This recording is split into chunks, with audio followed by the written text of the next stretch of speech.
A second armed robbery in Fargo in just the last week, and the suspect is still on the loose this morning. It happened at another Casey's convenience store, this time the one in the 200 block of 42nd Street South near Corwin Honda.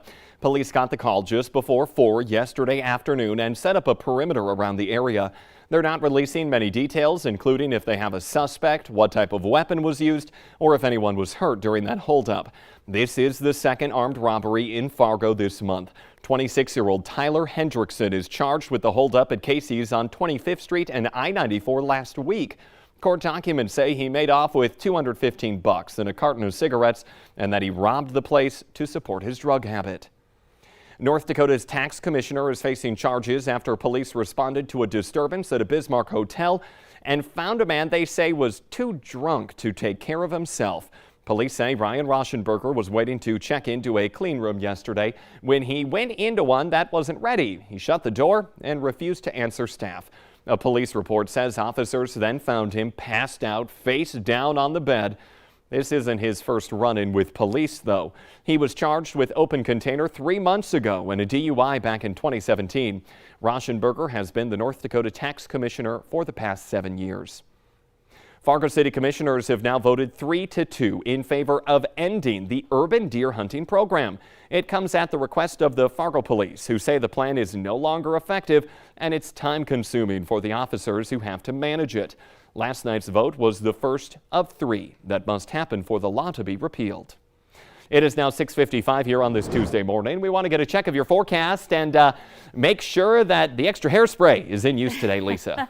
Yeah, so we're looking at winds that have already started up for us this morning, and this is going to continue for some time through today and beyond as we go into the forecast this week. So gusty winds, that's going to be a big concern for us from switching from the south to the west here as we go through the day. We're also dealing with still some areas of freezing drizzle, even a little mix up along the international border. And this afternoon we could see more of that. Northern Valley will be more of the focus, but still in the Southern Valley we can't rule out the potential for some light showers, and it may just be rain showers because temperatures are going to be so warm.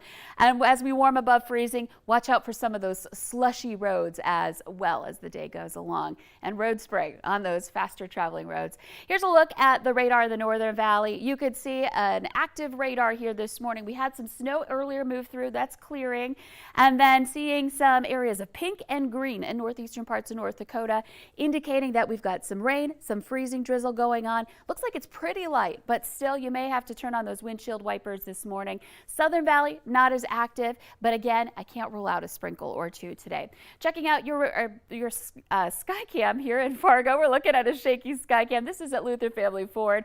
The wind has really been going, and looking at Fargo, we've got a wind speed of 24 miles per hour, a gust to 39. It's currently 36 degrees in Fargo, so nice and mild, and same number over on the other side of the Red River in Moorhead.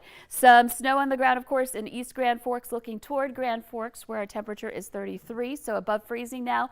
That's an update here. We've been below freezing for a short while, and wind is gusting to 29 miles per hour. Here's a look at winds around the region. Langdon, we've had some trouble there. We're not showing a wind gust right now on the map, but we have gusted at up to 53 miles per hour here today, so that's going to be an area of trouble. Devil's Lake, Grand Forks, we've had some gusts into the 30s, again in Fargo, and Detroit Lakes and Fergus Falls, over into Lakes Country, some gusts into the 30s too. So this is a problem for many areas in the valley. Not everybody experiencing it. You could see Oaks only a 9 mile per hour speed, so it does depend on where you are. But over the next couple of days, we can all expect to see some wind. So the wait out at the bus stop, going to be a windy one this morning. We're going to be dealing with some of that wind into the afternoon, though I do think it will ease up for a short while before it picks back up later tonight. And warm. You'll want the kids to wear those waterproof shoes and boots with all the puddles they'll be encountering. So a wind advisory in some of our viewing area in Devil's Lake in the lighter green color, and then a high wind warning in the James River Valley and West. This starts at midnight tonight. This is not for the daytime hours and lasts through 6 p.m. on Wednesday because of the intense winds we're expecting tomorrow. And combine that with some snow showers, scattered snow showers, and it's going to be tough. Temperatures will be dropping as well as we head into midweek. So more wintry weather, more weather that might make that morning commute again a bit of a mess. Yeah, be careful out there. Lisa, thank you.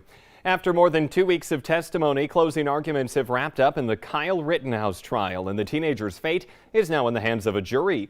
Rittenhouse is charged with 5 felonies, connecting him to killing 2 people and injuring a third during a protest in Wisconsin last year.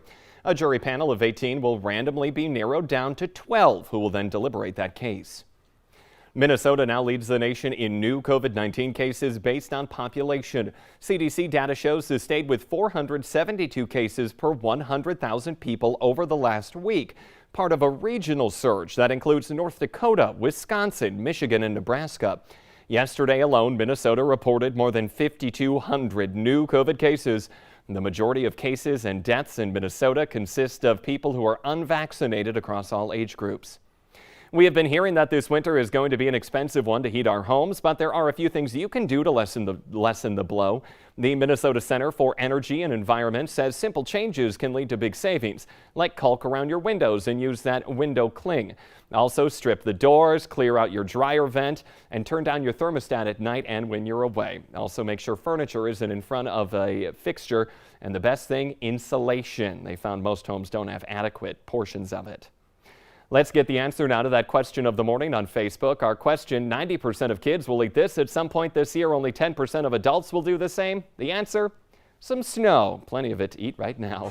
The Today Show and CBS This Morning are just about to start. The Valley Today rolls on the CW. Have a great Tuesday.